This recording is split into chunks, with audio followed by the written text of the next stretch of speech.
Bonjour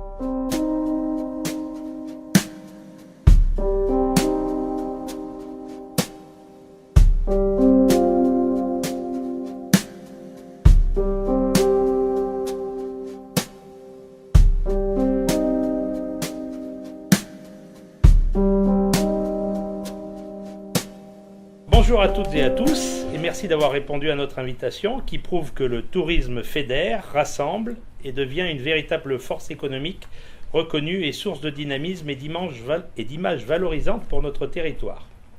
Nous sommes rassemblés pour évoquer cette saison estivale 2014 que l'on pourrait qualifier comme une bonne saison entre nuages et éclaircies. Au niveau national, une baisse de 4% du nombre de vacanciers a été constatée, due essentiellement aux conditions climatiques compliquées et aux modifications des comportements de consommation des touristes, probablement liées à la crise économique et à la baisse du pouvoir d'achat. Le cabinet ProTourisme résume la tendance comme « moins loin, moins longtemps et moins cher », ce qui fait la part belle aux destinations comme la nôtre, où la qualité est toujours recherchée et où la clientèle a confiance. Quelques petits chiffres en rappel. Le Grand Valence compte 6300 lits touristiques, dont 33% en résidence secondaire et 67% en hébergement marchand. 62% des lits sont intramuros, soit un total de 3900 lits. Et 40% de l'offre du département est concentrée sur les 11 communes de l'agglomération valentinoise. En 2012, le poids économique des dépenses touristiques sur le Grand Valence était de 47 millions d'euros, avec une valeur ajoutée de plus de 18 millions d'euros, donc en prenant pour base 28 euros de dépenses par personne et par jour. Si on en vient à l'activité estivale de l'Office de tourisme. Une grande amplitude horaire d'ouverture, du 1er avril au 30 septembre, en continu 7 jours sur 7 à Valence et 6 jours sur 7 à Chabeuil. Un Wi-Fi gratuit accessible 24 heures sur 24 et 7 jours sur 7, même à l'extérieur du bâtiment. Une moyenne de 350 personnes reçues chaque jour en juillet-août, avec des pics de plus de 600 personnes et plus de 8 nationalités différentes chaque jour, ce qui prouve bien que l'Office représente la première porte d'entrée du territoire et que notre mission première est de valoriser et de le faire découvrir et aimer pour qu'ils en parlent et qu'ensuite ils reviennent. Les centres d'intérêt. La ville et son centre piéton historique, le musée rénové et mis en valeur, les visites guidées avec des thèmes variés et intéressants, les canaux et espaces verts, le festival de l'été, la Via Rona qui monte en puissance, Crussol, les fêtes de Grignan et bien sûr le petit train touristique qui a cartonné et bien sûr les lieux du bien manger. Plus généralement, les clientèles recherchent tout type de manifestations et ou d'événements proches et le supplément été du Dauphiné libéré représente un véritable atout dans leur choix d'activité et de consommation. Le service change est un véritable plus puisque l'Office de tourisme est le seul de l'agglo à permettre aux étrangers de changer leur devise, que ce soit des dollars américains, des livres sterling ou des francs suisses. La météo versatile a favorisé la fréquentation urbaine et les sites abrités qui engendrent visites, shopping et flâneries. La clientèle française reste stable et on note une forte progression de la clientèle étrangère en fin de saison, néerlandaise, belge, allemande et bien sûr suisse. De avril à septembre, l'information touristique, c'est 21 800 guides touristiques, 8 400 guides d'hébergement et restauration, 18 100 plans du Grand Valence, 200 000 visites sur le site web, plus de 2000 fans Facebook en plus, et on est actuellement à 13 282. 3 307 heures d'ouverture aux clientèles pour un service gratuit et charmant dédié à la valorisation du territoire. À tous ces titres, je voudrais ici remercier l'ensemble des acteurs de Valence Tourisme sous la direction d'Éric Chapan à ma gauche et de ses adjointes Stéphanie et Séverine qui chaque jour œuvrent dans la bonne humeur et l'intelligence pour mener à bien de telles missions publiques au service de tous. Un essai confirmé, le petit train touristique a fait découvrir ou redécouvrir Valence à près de 3500 visiteurs grâce à des visites commentées et ludiques qui ont fait l'unanimité. Quelques pistes de travail pour la saison prochaine. Créer quelques places d'accueil pour le stationnement des camping-cars à proximité du centre-ville. La dynamique de la Via Rona met à jour un manque de parking sécurisé pour les vélos ainsi que pour les bagages transportés, même s'il y a une possibilité de dépôt à l'office. ainsi qu'un manque d'informations et éditions pratiques sur les itinéraires.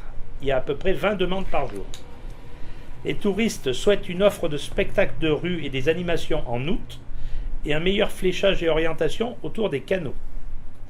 D'excellents retours sur la réfection et l'embellissement du musée, 13 000 visiteurs entre juin et août. Des bons retours sur la programmation du festival d'été et sur les visites villes et agglos du service Ville d'Art et d'Histoire, août compris. Pour les structures d'hébergement, stabilité du taux d'occupation en cœur de saison avec une petite progression en centre-ville et une stagnation en périphérie et en campagne. L'hôtellerie de plein air fait une saison stable malgré la météo et du fait d'un accroissement des clientèles étrangères, notamment hollandaises en deuxième partie de saison. Pour les sites, forte hausse de fréquentation des sites couverts, le centre du patrimoine arménien, les expos à Chabeuil, le musée de Madagascar, les nouvelles aires de jeux couverts pour les enfants, et une saison stable ou en légère baisse en extérieur, jardin aux oiseaux, golf, etc. Le service billetterie, activité soutenue malgré l'absence d'événements à forte attractivité comme le meeting aérien en 2012, et on constate un choix unique parmi les festivals proposés par contrainte de budget avec des achats souvent en dernière minute. La boutique a aussi une bonne activité et permet à nos visiteurs de ramener quelques souvenirs. L'Office est un relais d'information pour l'ensemble des événements de l'agglo et pour la région Rhône-Alpes par le biais des 3000 infos saisies sur la plateforme Citra. Relais aussi par les bornes d'information touristique auprès des professionnels et des collectivités et par les brochures chez les hébergeurs avec un lien quotidien pour les disponibilités. Je m'en voudrais de ne pas parler de l'activité du service congrès et séminaire qui bichonne les dossiers pour la fin d'année et 2015.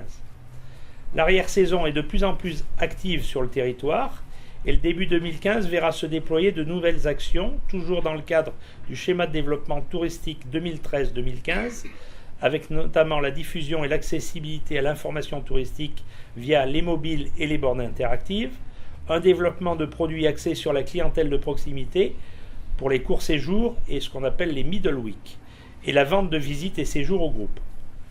Je tiens à remercier ici les professionnels et institutionnels du tourisme qui s'investissent dans la gouvernance de l'Office et qui nous apportent leur dynamisme et leur expérience.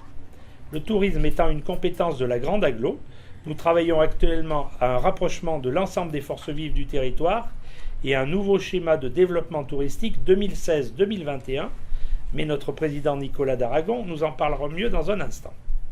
En vous remerciant toutes et tous pour la générosité et le dévouement que vous apportez à Valence Tourisme et donc à notre territoire pour qu'il devienne une véritable destination où il fait bon s'arrêter, flâner, se cultiver, se détendre et bien sûr vivre en plein épanouissement.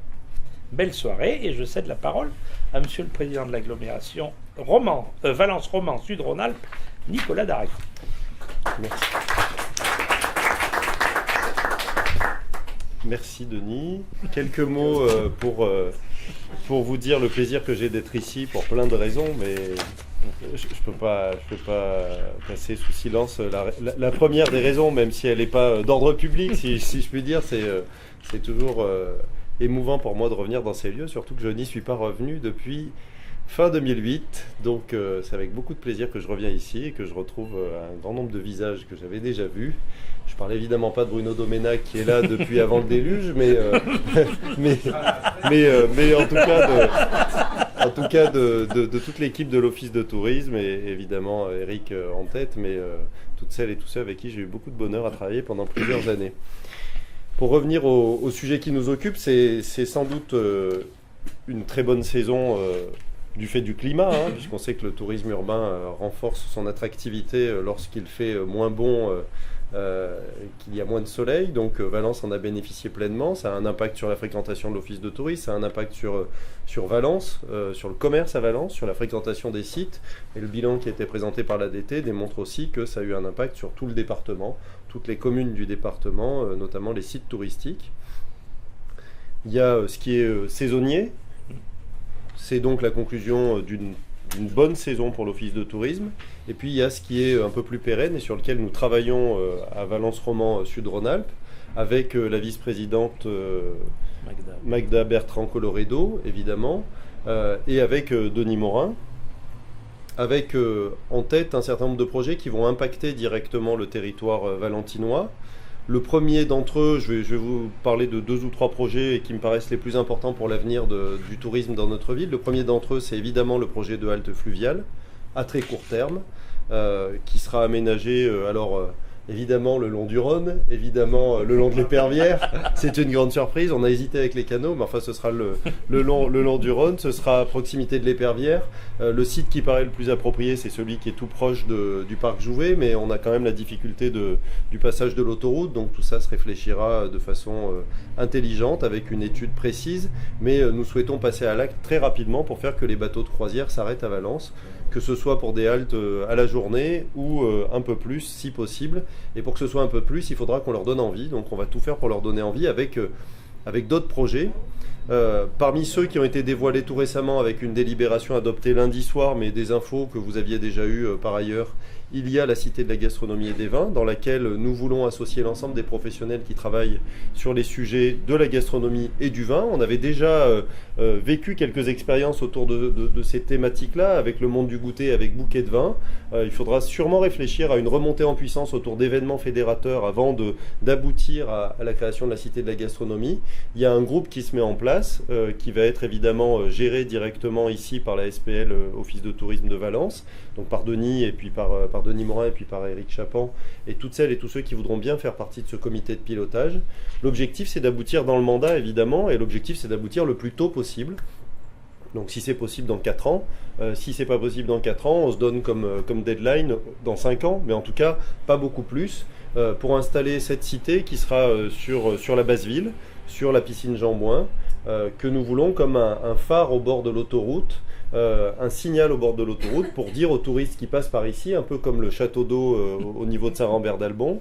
En fait, on s'inspire de Bruno Domenach depuis le début, on aurait dû le dire. Bon, mais le problème, c'est que quand vous allez au château d'eau, vous ne trouvez que de l'eau, donc c'est moins intéressant. Donc là, on va essayer de la rougir. Un vrai signal au bord de l'autoroute avec la présence de producteurs de vin, de producteurs de gastronomie locale, la présence de l'Université du vin avec laquelle nous sommes en discussion, de nombreux partenaires. Le tour de table est en train de se réaliser. Je dois dire que plus on échange et plus la table est grande parce qu'on a beaucoup de personnes qui sont intéressées, motivées par ce projet. Et puisque ça a été dit dans la presse, on peut le dire, évidemment, la marraine de ce projet, ce serait Anne-Sophie Pic, qui m'a donné directement son accord, donc je pense que je peux le dire. Et en projet, sans doute, un événement à construire autour de l'exposition universelle qui aura lieu à Milan, dont la thématique est la gastronomie. Donc sans doute l'occasion de fédérer les acteurs qui veulent s'associer à ce projet et de faire quelques annonces importantes à ce moment-là. Donc donner envie aux gens de s'arrêter à Valence, ça passe par la Cité de la gastronomie, ça passe aussi par des équipements de tourisme, d'affaires et d'exposition revisités. Alors là, on est en train de parler de sujets qui sont à fort impact économique et financier pour l'agglo. Ce n'est pas des sujets qu'on décide du jour au lendemain. Il faut que le projet de territoire soit écrit, il faut que tout le monde soit d'accord pour partir sur ces sujets-là. Roman a besoin d'un site d'exposition, notamment pour la foire de Roman qui a lieu en ce moment. Donc évidemment que Roman bénéficiera sans doute des halls d'exposition. Et Valence a une tradition, j'allais dire, autour du tourisme d'affaires, sujet que j'ai eu le bonheur de pratiquer un certain temps, mais qui est vraiment un sujet ancré à Valence. C'est un site idéal parce qu'il est à la convergence des autoroutes, facile d'accès avec le TGV, etc. Donc la volonté d'y créer un palais des congrès, une grande salle de spectacle, un site qui permettra d'accueillir des congrès, des spectacles, des concerts, des événements sportifs de grande envergure. Donc nous y travaillons, l'équipe municipale s'est déjà mobilisée pour travailler sur ce projet. On l'a imaginé avant la fin de l'été, on va le proposer à la communauté d'agglomération, mais il faudra qu'on trouve un certain nombre de partenaires parce que là on est en train de parler d'investissements extrêmement importants. Les derniers palais des congrès construits sont entre 30 et 40 millions d'euros, donc ce n'est pas un dossier qu'on décide seul et qui va se déclencher du jour au lendemain. Évidemment, nous poursuivrons le travail sur la Via Rona. J'ai vu qu'il y avait en fait des propositions au travers des demandes des touristes. Ce sont des propositions sans doute de travailler sur de la documentation appropriée pour faire qu'on profite pleinement du passage de la Via Rona à Valence. Et hormis les actions, il y a évidemment toute la réflexion qui doit être construite maintenant que le territoire est vraiment abouti. Ça veut dire que jeudi dernier, il y a une semaine, Nous avons validé le périmètre du territoire Valence-Romans-Sud-Rhône-Alpes à la quasi-unanimité, 100 conseillers communautaires sur 110, parce qu'il nous fallait être pragmatique. On ne pouvait pas perdre 3 ans à réfléchir sur le périmètre.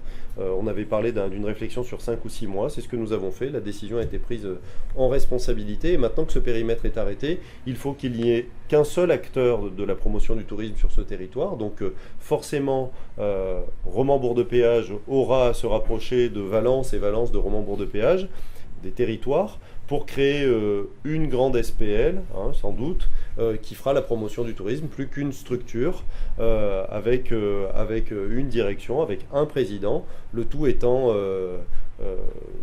missionné par la communauté d'agglomération pour être l'acteur de la promotion du tourisme, de la diffusion de l'information touristique sur le territoire.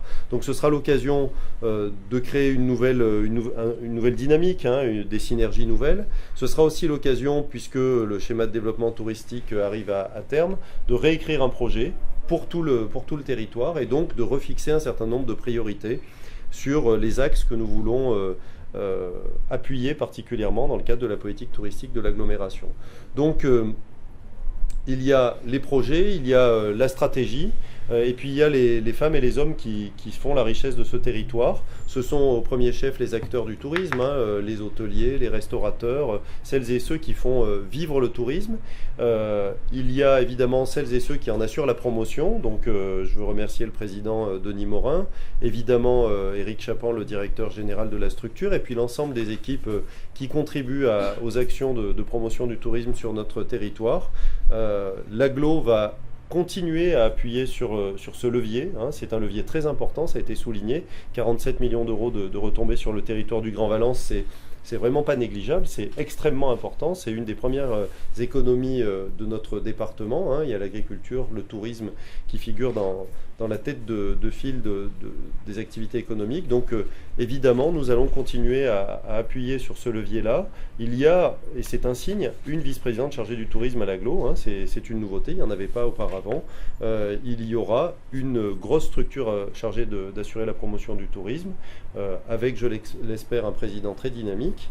Et puis toutes celles et tous ceux qui travaillent au quotidien. Donc je veux les assurer du soutien de l'équipe municipale de Valence, mais ça je crois qu'ils n'en doutent pas, et du soutien de toute l'équipe de la communauté d'agglomération, soudée pour avoir un véritable projet pour notre territoire, en partenariat avec tous les acteurs de la promotion du tourisme.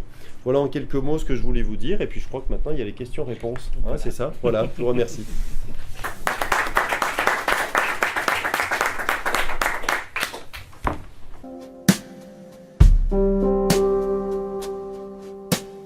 Normalement, le planning, ça serait...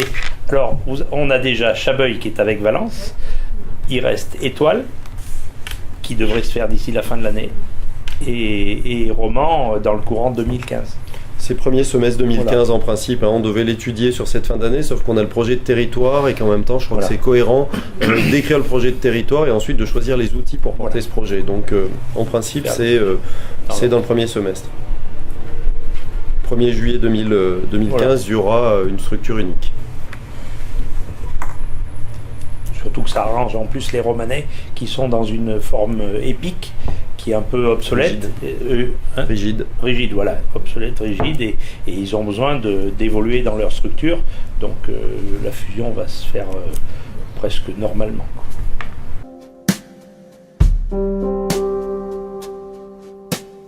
Je serais très heureux de poser la première pierre pendant ce mandat. Voilà. Après, on ne peut pas préjuger de ce qui va se passer parce que vous savez que l'action publique, elle est encadrée par des délais extrêmement longs et des procédures. Et elle est aussi encadrée par des partenariats parfois difficiles à tisser. Moi, j'espère que l'année 2015 nous permettra d'avoir des partenariats encore plus étroits avec le département et la région. Et si c'est le cas, c'est sûr que ça nous aidera à aboutir plus rapidement.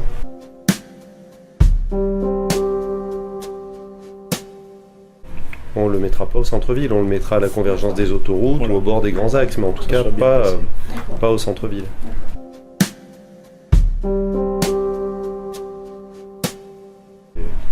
Le dossier est avancé, il reste à le reprendre et le refinaliser, j'allais dire, avec un objectif d'un an de travaux, c'est-à-dire que aujourd'hui, dans le meilleur des cas, fin d'année 2015, en tout cas printemps 2016, nous semble une échéance largement atteignable. Ouais. Ce qui serait pas mal, parce que, bien regardez, si on arrive à mettre cette halte fluviale, on va commencer à intéresser les croisiéristes à notre ville, même s'ils y sont déjà un peu intéressés, puisque quand ils s'arrêtent à Tain ou Tournon, ils viennent jusqu'à nous. Mais ça serait intéressant parce que ça veut dire que dans les 2 ans qui suivent, en principe, on aurait cette cité de la gastronomie. Et on a déjà le musée, Denis l'a fort justement souligné dans son intervention, qui attire pas mal de touristes. Et l'expo de l'été a attiré beaucoup de touristes, puisqu'elle était de grande envergure.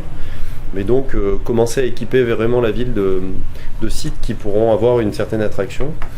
Et sachant qu'on a aussi en tête l'espace de l'Épervière qui doit devenir une base de loisirs restituée aux Valentinois. Ce qu'on a dit depuis le début, on l'a ressouligné au conseil municipal dernier. Et j'espère vraiment qu'on pourra y installer un vrai équipement de loisirs. Donc voilà, ça veut dire qu'il y aura une synergie entre tous ces sites. Et sur le lien entre ce secteur-là et le centre-ville, vous imaginez quel type de lien pour les gens, par exemple, qui s'arrêteraient en croisière? Comment feront-ils pour arriver jusqu'à dans le centre-ville de Valence? Le petit train, autre chose? Voilà, on peut imaginer que si le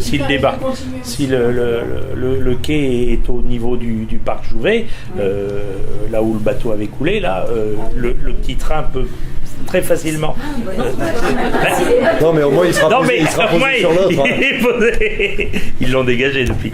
Mais le petit train peut arriver au droit du bateau, récupérer les gens. On peut même imaginer qu'il leur fasse traverser le parc Jouvet pour arriver en centre-ville. Donc, le petit train oui. De la ville. Je pense que oui. Ça, oui, ou alors, de toute façon, sur nos parcs Jouvet, on est vraiment pas loin. Voilà. L'avantage du parc Jouvet, en tout cas de la halte, d'une halte fluviale au droit du pont Mistral, c'est effectivement la proximité de la ville. Voilà. Ce qui permet un accès au centre-ville, au shopping aussi, qu'on a évoqué, c'est à tous les commerces et dont sont friands les croisiéristes, notamment américains. Ils peuvent y aller à pied, ils peuvent y aller en petit train. Ils ont vraiment une accessibilité directe.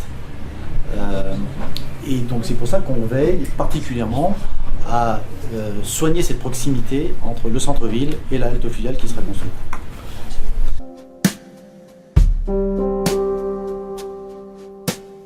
L'Épervière, c'est vraiment un site où on veut des activités de plein air, on veut du sport, on veut peut-être un gros équipement sportif, pourquoi pas, mais pas d'activité payante hormis les services publics classiques qu'on paye, quoi. Voilà. Donc non, l'objectif c'est vraiment de refaire de l'Épervière un site naturel complètement libre d'accès pour la population. Donc pas sur l'Épervière, sur la base ville, oui.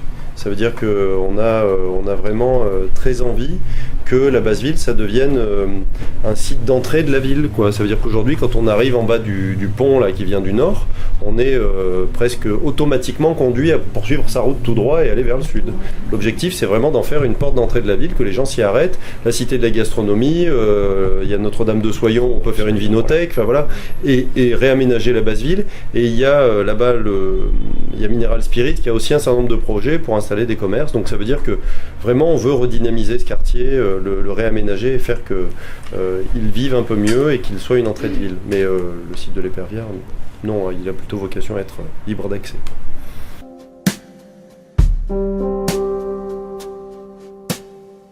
Il faut simplement que ce soit axé et en lien et que c'est du sens avec le développement du territoire.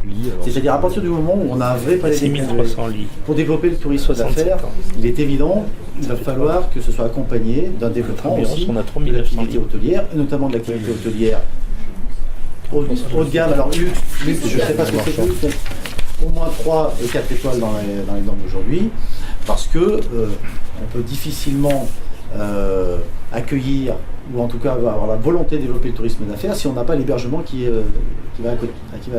Voilà. Donc du coup tout ça devra être conduit ensemble, c'est-à-dire en synergie.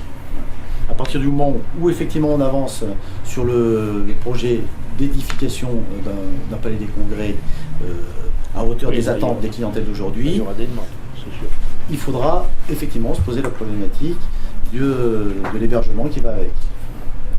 Mais ces dernières années, on a vu quand même un certain nombre d'hôtels sortir de terre. Je voudrais quand même souligner ça, parce qu'effectivement, Valence a quand même une forte attractivité. Il y a 4 structures d'hébergement, 4 hôtels ou structures hôtelières qui se créent sur les dernières années. C'est assez rare pour une ville. Donc ça veut bien dire que les investisseurs en la matière ont vu dans Valence d'aujourd'hui, mais surtout dans Valence de demain, une attractivité particulière. C'est pas mal Il y a- comme slogan. Ce que je veux dire par là, c'est qu'il n'y a pas d'investisseurs philanthropes, me semble-t-il. Voilà.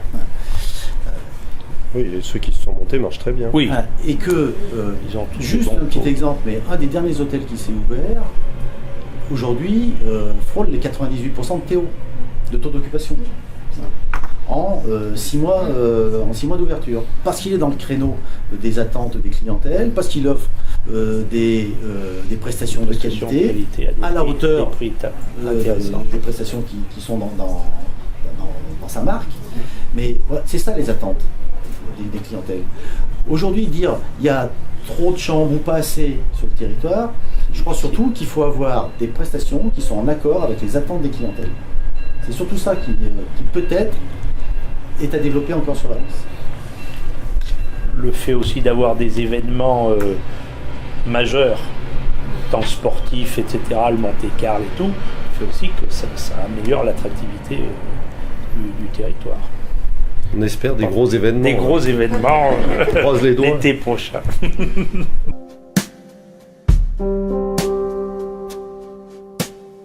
Oui, On va aller voir. C'est 13 000 de juin à 13 août. 000 de juin à août. C'était 8 000 sur l'expo temporaire, je crois. J'ai juste sur juillet-août, mais il faut revoir avec Hélène Moulin. Elle va vous donner tout ça. Parce que... Ils sont à près de 20 000 aujourd'hui entrées. Et ils explosent les objectifs depuis l'ouverture. Donc, en partenariat avec les sociétés CAPT et ADEVA, que nous remercions ici, les services de l'Office de tourisme se sont engagés dans le développement et la mise au point d'une nouvelle vitrine d'information touristique, accessible 24 heures sur 24 et 7 jours sur 7, capable de conseiller les visiteurs, notamment sur les possibilités d'accueil, d'hébergement et de restauration de notre territoire touristique. Première pierre, de rendre plus accessible, plus mobile, au plus près des visiteurs, l'ensemble de l'information en la matière. Cette vitrine interactive se présente sous la forme d'un plan de territoire interactif autour de 5 thèmes de recherche, à savoir où dormir, où manger, que découvrir, que faire et un agenda. Bien que toujours en cours de développement, je vous invite à une petite démonstration in situ par M. Sébastien Gardelat, dirigeant de la société CAPT, qui va nous parler un petit peu de son bébé. Donc, je m'excuse d'avoir un nom aussi compliqué à prononcer. Donc c'est Guardiola. Oui. Donc je suis le dirigeant de la société CAPT, qui est une société qui a 6 ans, qui est à Valence TGV. On réalise, on conçoit et développe des solutions logicielles et depuis 4-5 ans plutôt pour le tourisme. Donc l'idée de cette vitrine interactive, donc le concept, il est venu du jeune ingénieur qu'elle a il y a 3 ans, c'est de se dire, une fois que le tourisme est fermé, ça pourrait être quand même sympa de pouvoir proposer à moindre coût l'interface d'un site web, grosso modo, directement sur la devanture vitrée de l'office de tourisme et d'avoir accès de façon tactile, comme on l'a aujourd'hui sur nos smartphones et tablettes, à cette devanture vitrée directement depuis l'extérieur.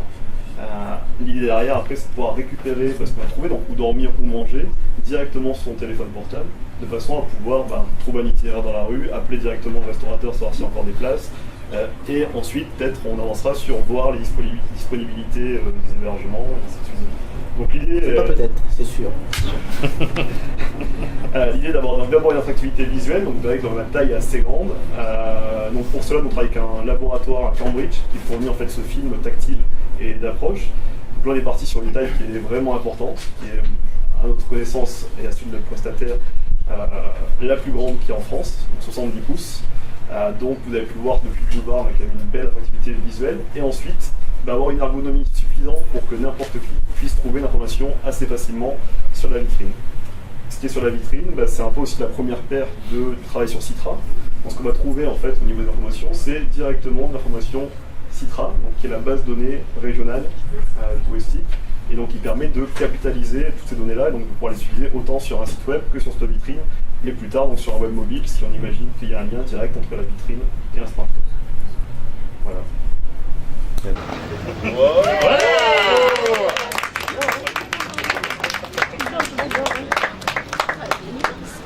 Donc l'idée c'est d'avoir donc deux menus, un menu horizontal pour les PMR et les bandes de petite taille pour les enfants, Donc pour les PMR, on est effectivement sur la limite, ce qu'on peut voir ici. Et ensuite, on a un menu similaire pour les gens de taille normale. On va pouvoir trouver un agenda, une partie découvrir, des choses à voir, une partie manger, des parties où dormir, et ensuite la partie sport et loisirs. Donc si je vais par exemple dans manger, je vais pouvoir donc avoir un choix entre le milieu gastronomique, traditionnel, cuisine du monde ou les encas, gastronomique. Et je retrouvais ici l'affiche du restaurant Pic avec une description. C'est bien parce que personne ne sait où vous mangez comme ça. Ah tiens, le monsieur mange chez Pic ce soir. Et donc là, vous faites comme ça. Non, ça, oui, ici.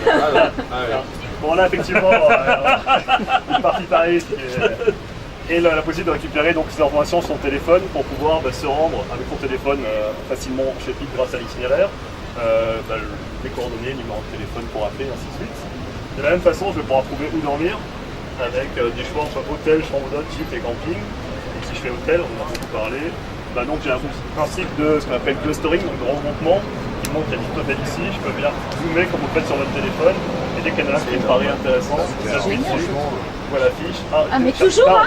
Ah mais un gars, moi je trouve qu'il mange là-bas et il dort là-bas. C'était pas le Il y en a qui ont des grosses arrières. C'était pas le frontière sur le. Ça te touche, ça c'est rien. En fait, il n'y a que Pic. On sait où il va manger ce soir. Et oui, il va dormir. Donc ça permet quand même d'avoir un aperçu avec les photos, de voir un aperçu aussi des prix et de pouvoir appeler.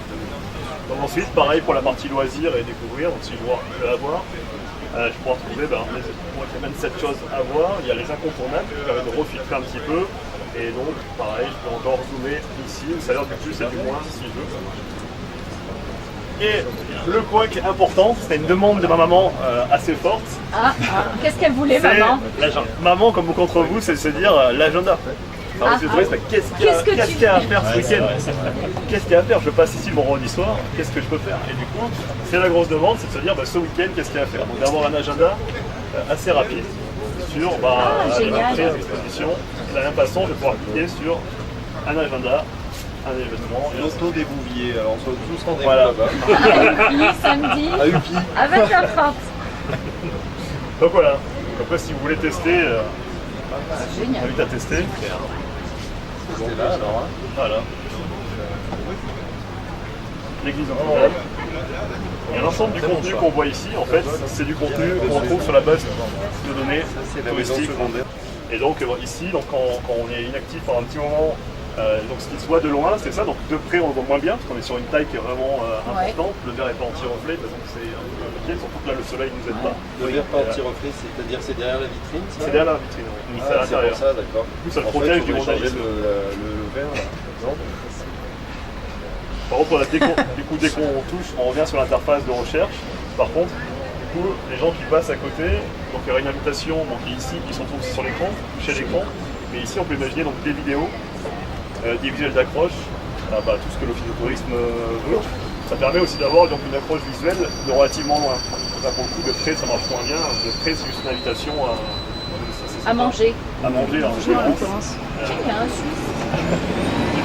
Donc voilà, avec le repère de l'Office de tourisme. Alors donc là, on peut aller... Avec ton papier là, on va pouvoir récupérer son téléphone en Bluetooth ou en NFC et demain qu'il y aura le site web avec un QR code sur son iPhone ou On a des noms, si il y a l'appli. des offices, ouais, Montélimar. Si je le récupère le Cantal contact dans par le- Bluetooth, d'accord. ça détecte les téléphones Bluetooth proximité ou par NFC en envoyant mon téléphone chez de là pour les téléphones compatibles. D'accord, très bien. Très bonne idée. Approchez votre portable idée, ici, ouais. sur le NFC. Voilà. Très bien. Vous récupérez l'adresse. Bonne idée. Bravo. Qui, dans un deuxième temps, vous donnera aussi le temps de trajet à pied pour vous y rendre et un petit plan pour le suivre. Bon, parfait.